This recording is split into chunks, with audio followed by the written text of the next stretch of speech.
The All-Star reserves have been announced.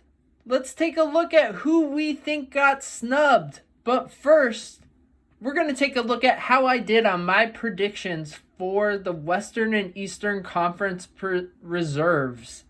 For the Western Conference, I hit 5 of 7, nailing Domantas Sabonis, Lauri Markkanen, Ja Morant, Dame Lillard, and Shai Gilgeous-Alexander. I missed on Anthony Davis and De'Aaron Fox. We'll get into who I think got really snubbed in the Western Conference coming up.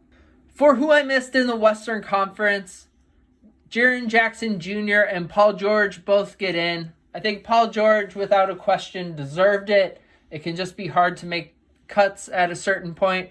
Jaren Jackson Jr., I don't know if I necessarily agree. You do have two people from the Grizzlies. They're second in the West right now.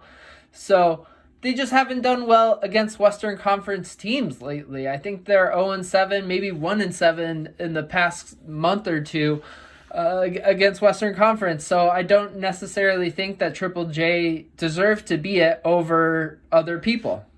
For the Eastern Conference, I nailed Tyrese Halliburton, Jaylen Brown, Julius Randle, Joel Embiid, and Bam Adebayo. So again, hitting 5 of 7. If you look at my record, I go 10 of 14, which is roughly 71%. If we're taking baseball batting averages, I'm better than Mike Trout, but unfortunately I'm not. I'm shooting Shaq around the rim. In the Eastern Conference, Drew Holiday and DeMar DeRozan are the two that I missed. I don't necessarily think that you can go wrong with these picks. I just think that given the resurgence of the Knicks and where they were last year, Jalen Brunson has been a huge driver of that. And he's really helped Julius Randle elevate his game back up to an all-star level. So that's about the only person I feel really got snubbed in the Eastern Conference that probably should have snuck in. But let's take a look at who I think got snubbed. So obviously I mentioned Jalen Brunson, but I think the biggest miss here is De'Aaron Fox. The Kings have gone from cellar dwellers to third in the West. He's a huge part of why they've been able to turn around this season. Along with Domantas Sabonis, they have great chemistry, and I think it would have been the right choice here to choose him over Triple J. Another person in the West we can look at is Anthony Edwards. He's having a stellar season on a team that really hasn't been great this year, given what they gave up to get Rudy Gobert. Looking at the East, I think James Harden, Trae Young are two guards who have done exceptionally well. Harden's adjusted to his new role of being a distributor. He still has issues after he gets the ball into Joel Embiid, but what are you going to do there? He's got to learn that he can't dribble the ball into oblivion all the time, which also brings us to Trae Young.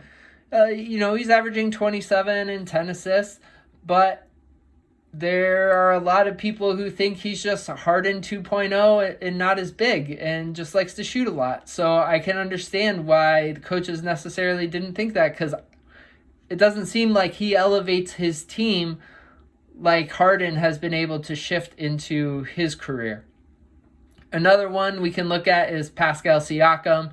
I think he's having a great year. I don't think he could have snuck in over some of the other people, but he is someone who I think is at least on people's radars for alternates if people have to drop out due to injury.